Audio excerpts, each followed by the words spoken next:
My name is Audrey Collins. I am 24 years old, and the first time my mother called me in 3 years, she did not ask how I had been, whether I was safe, or why her daughter had disappeared from the family without a trace. She called because she had just seen a photo of me on a yacht. I was standing on the deck in San Diego with the ocean behind me, smiling on my birthday, like I had finally made peace with the life I built without them. For a few seconds, her voice sounded soft, almost careful, like she wanted to pretend this was a normal conversation between a mother and daughter. Then she got to the point.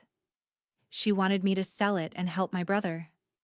I actually laughed, because nothing explains a family faster than the moment they suddenly remember you, only after seeing proof that you have something they want.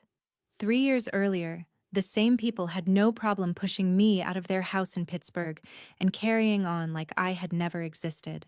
No calls, no birthdays, no checking in when I was broke, sick, or barely holding myself together. They made it clear that as long as my older brother needed money, attention, and second chances, there was nothing left in that family for me. But the second my photo went up, everything changed. My mother started talking about family. My father was already shouting in the background before I could finish a sentence. And 3 days later, the people who had erased me from their lives were standing at my door, asking me for help like they had every right to it. What they did not understand was that I was not the same girl they threw away, and before this story is over, you will understand why what I said next left every one of them speechless. Before we go any further, tell me where you're listening from and what the weather is like where you are right now, because this story starts in the cold, but it does not stay there for long. 3 years before that phone call, I was still living in my parents' house outside Pittsburgh, still making the mistake of believing that if I worked hard enough and stayed quiet enough, eventually they would see me as more than the extra child in the room. My brother Brandon had always been the center of gravity in our family. Every crisis bent around him. Every holiday turned into a conversation about his future, his stress, his ideas, his setbacks, and whatever new dream my parents had decided to finance for him. By the time I was 21, I had learned to expect it. What I had not expected was how quickly they would turn on me the first time I refused to sacrifice my own future for his. I was finishing school and trying to hold together a part-time job, a heavy class load, and a plan for getting out on my own. Brandon had this big idea for a coffee shop. He talked about it like it was guaranteed to succeed, like all he needed was support, and everyone else should be grateful to help build his empire. My parents were completely taken in by it. They had already put money into his business plan, covered bills he should have handled himself, and spent months treating him like some misunderstood genius who just needed one real chance. Then one night over dinner, they told me what they had decided. They wanted me to pause school, give up my savings, and work at Brandon's future shop for free until it turned profitable. They said families pull together. They said I was young enough to recover.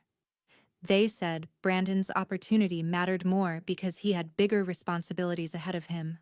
I remember sitting there staring at them, waiting for the part where someone smiled and admitted this was insane.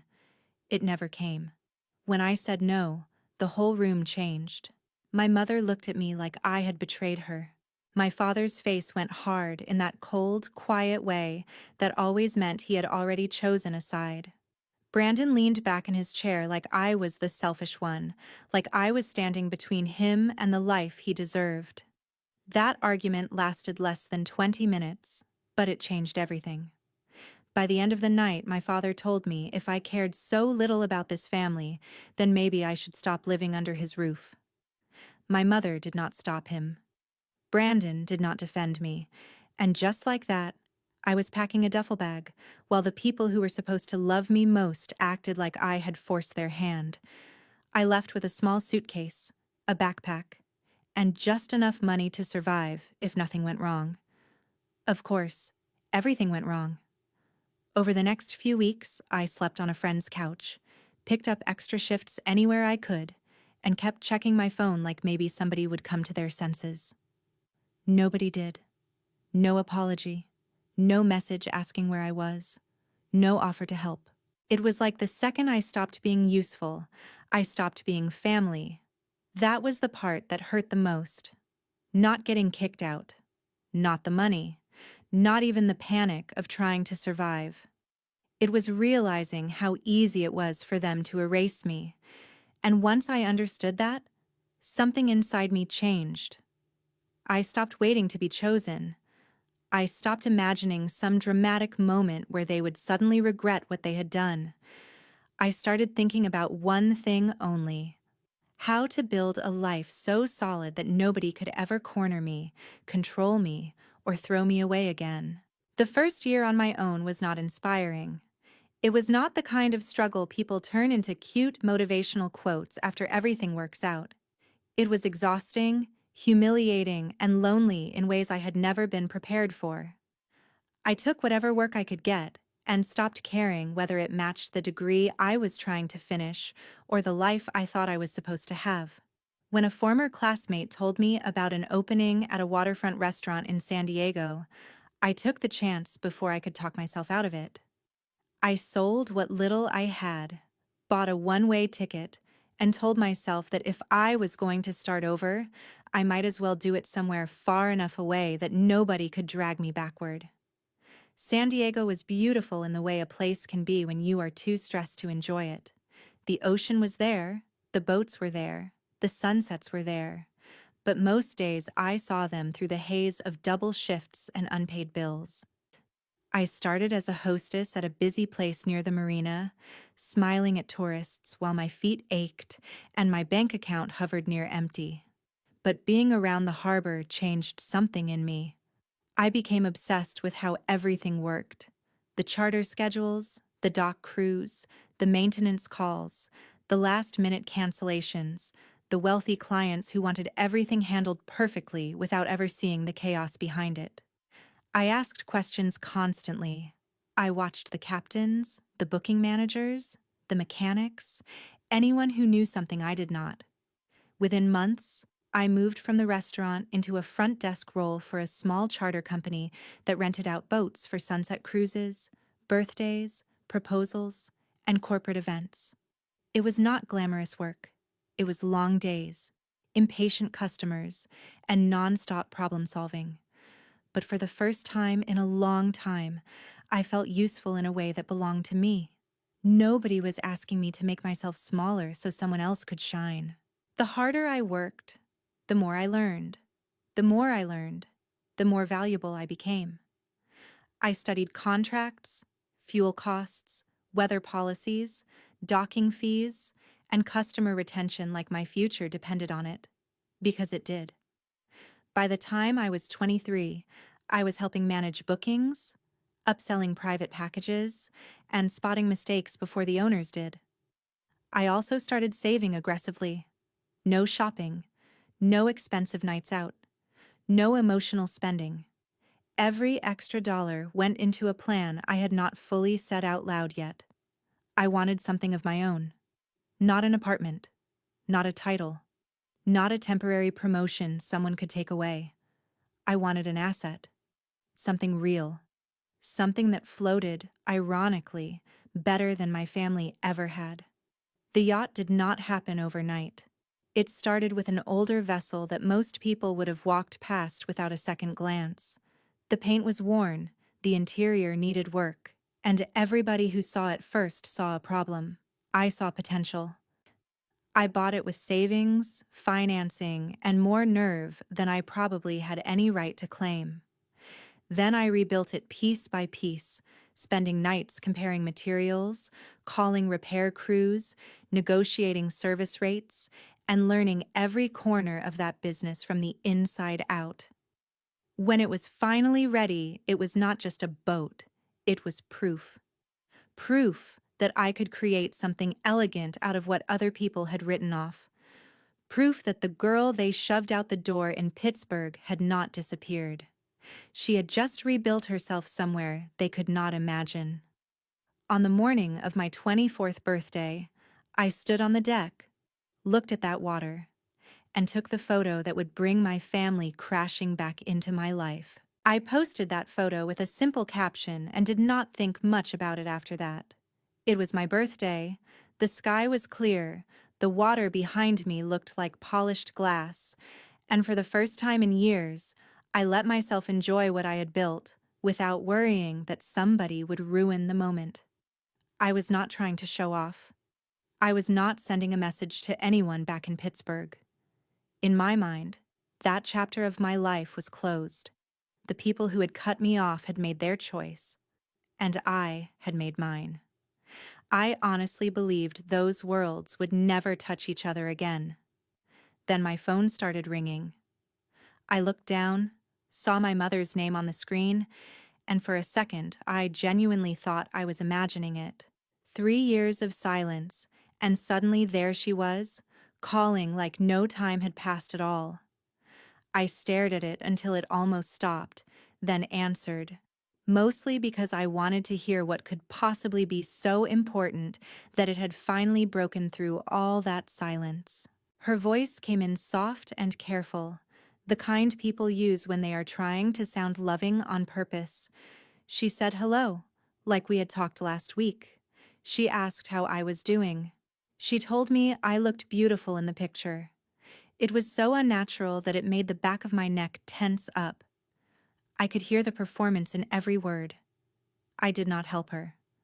I did not fill the silence. I just waited. It took less than a minute for her to get there. She said Brandon was having a hard time. She said the coffee business had hit a rough patch. She said things were more complicated than I understood, and the family was under enormous pressure. Then she took a breath and said what she had really called to say. She wanted me to sell the yacht and help my brother before everything collapsed. I actually laughed, not because it was funny, but because it was so shameless I did not know what else to do. 3 years earlier, I had been sleeping on a borrowed couch and wondering whether I could afford groceries for the week, and not one person in that family had called to ask if I needed help. Now suddenly, I was supposed to liquidate the most important thing I owned because my brother's latest dream was falling apart. I asked her the only question that mattered. Why would I do that? There was a pause on the line, and for just a second I think she understood how insane her request sounded. Then she slipped right into the old script. She said he was my brother. She said family should be there for each other.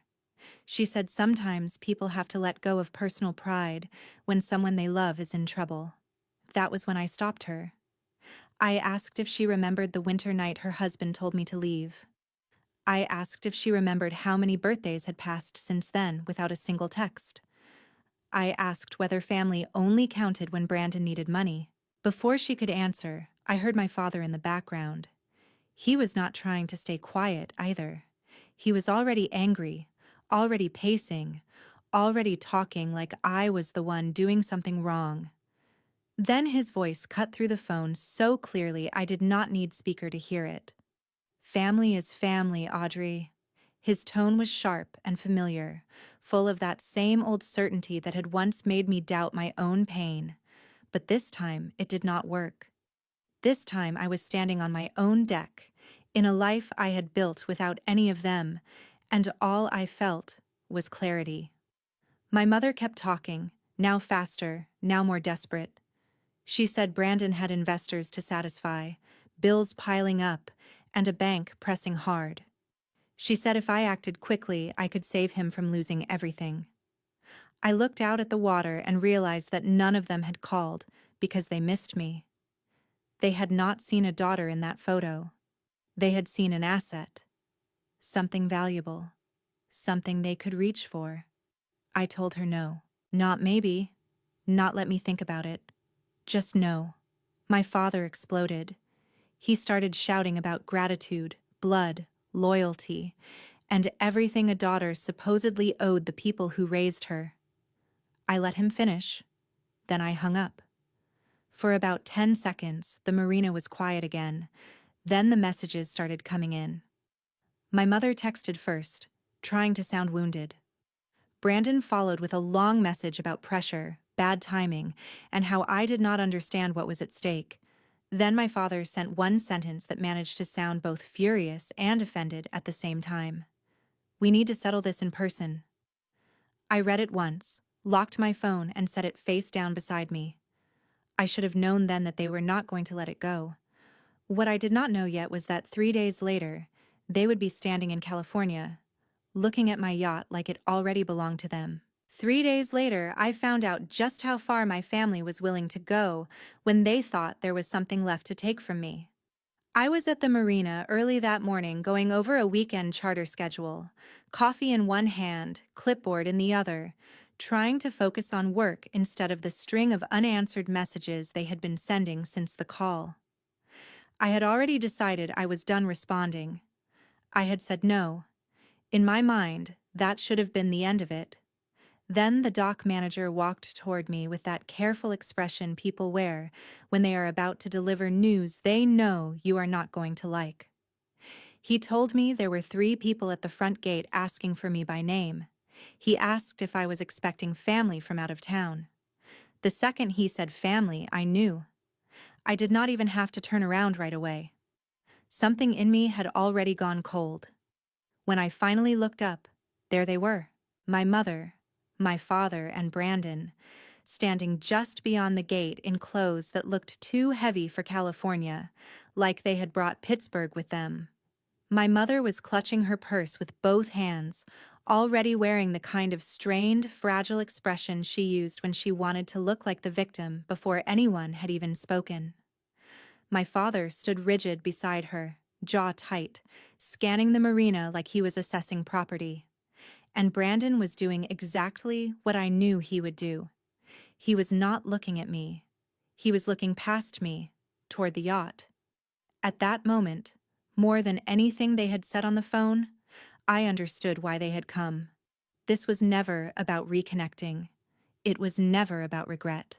It was about what I had, what they needed, and whether they could still pressure me into handing it over. I should have turned around and left them at that gate. Honestly, part of me wishes I had, but another part of me, the part that had spent 3 years replaying every silence, every rejection, every night I had wondered what I had done to deserve being discarded, wanted to hear them say it to my face. So I told the dock manager it was fine and walked over. My mother said my name the second I got close enough, like she had been practicing how soft to make it sound. Then she reached for me. Not a full hug, just a small dramatic movement with both arms, enough to perform affection without risking that I might not return it. I stepped back before she could touch me. Brandon looked uncomfortable for half a second, but it vanished the moment his eyes landed on the yacht again. My father gave me one short nod like we were about to discuss a business matter. That was the first thing that really struck me. None of them looked ashamed. Not one of them looked like a person who had crossed the country to make amends. They looked tense, yes. Desperate, definitely. But not sorry. My mother started with small talk so fake it was almost insulting.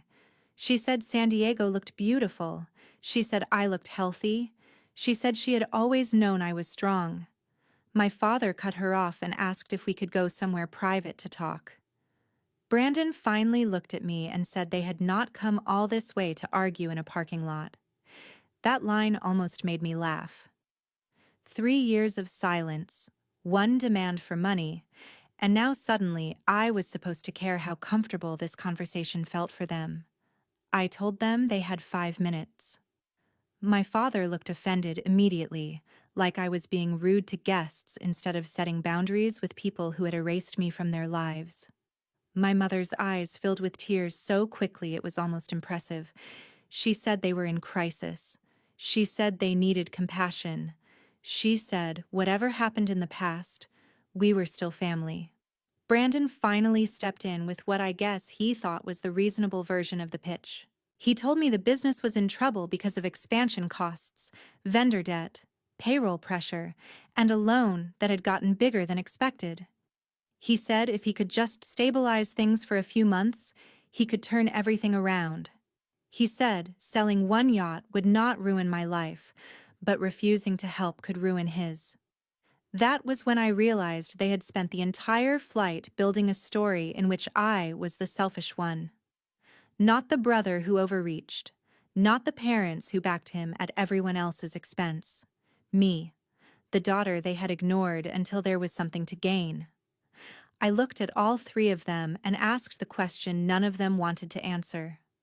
If I had posted a picture from a studio apartment instead of a yacht, would any of you be standing here right now?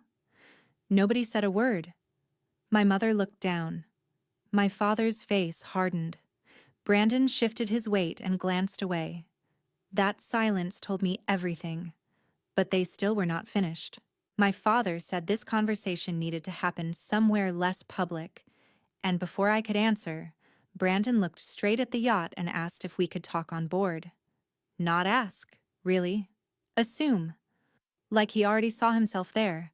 Like the life I built had become family property the moment they laid eyes on it. I should have said no right then. Instead, I looked at them for a long second and made a different choice. I told them they could come aboard for 10 minutes. No more. I wanted them in that space for one reason only. I wanted them to sit inside the proof of everything they had once decided I would never become. As we walked down the dock, I could feel all three of them taking it in. My mother kept glancing around with that tight, overwhelmed expression people wear when they are trying to calculate what something costs. My father's silence turned heavier with every step. And Brandon, who had barely looked me in the eye since arriving, could not stop staring at the yacht, like he was already imagining what selling it might do for him. By the time we stepped onto the deck, I knew this was not going to end with a peaceful conversation. It was going to end with the truth, and none of them were ready for how much of it I had saved up. The moment they stepped onto my yacht, I could see the truth all over their faces. My mother looked around in stunned silence. My father started sizing up the space like it was something he could still claim authority over, and Brandon barely looked at me at all. He was too busy staring at everything I had built. I let them sit, but I stayed standing.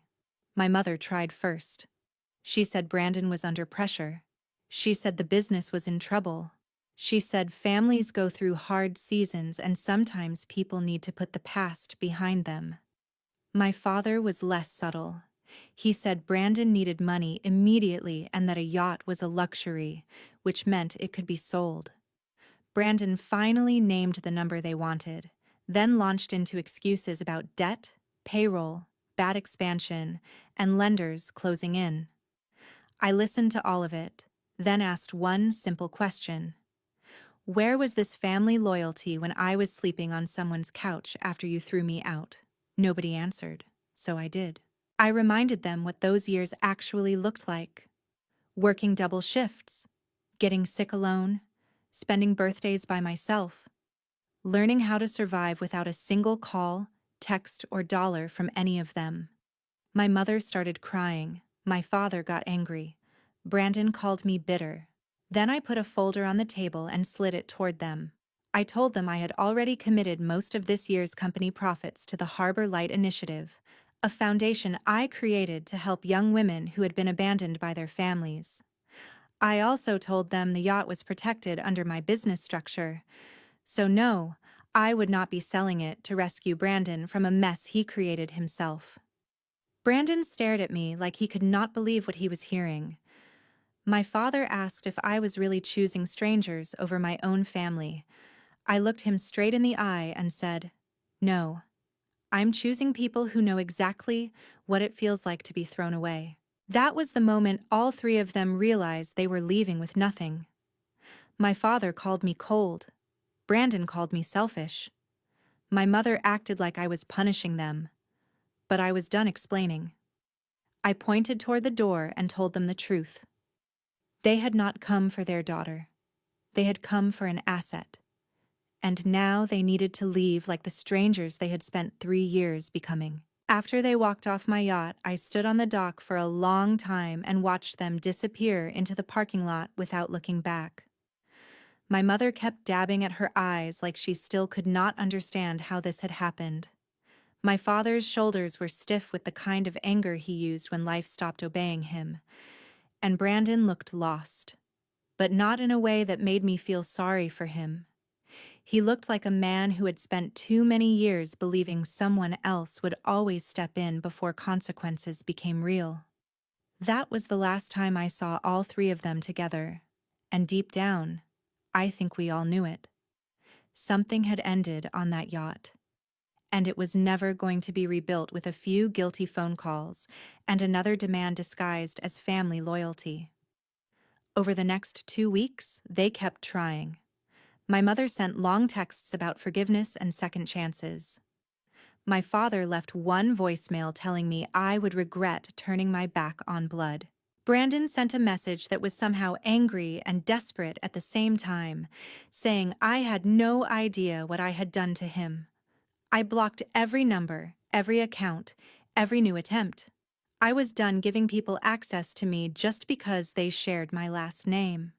A few months later, the rest unfolded exactly the way I had expected, only worse. Brandon's business did not recover. It collapsed. The second location closed first because he had expanded too fast and signed a lease he could never really support. Then the original shop started missing payments too. Vendors came after him. Employees quit when paychecks got shaky. The lender stopped offering extensions and moved straight into collection. All those years, my parents had treated him like the future of the family, like every bad decision was just one more step before greatness. And in the end, it all came down the way unstable things always do: fast, loud, and expensive. What made it worse was that my parents had tied themselves to him financially so many times they could no longer pretend his failures belonged only to him. My father had signed on one of the business loans. My mother had pushed to use home equity to help him bridge a rough season. They had spent years protecting him from consequences, and now the consequences had finally found all of them at once. When the bank came for repayment, they could not cover it.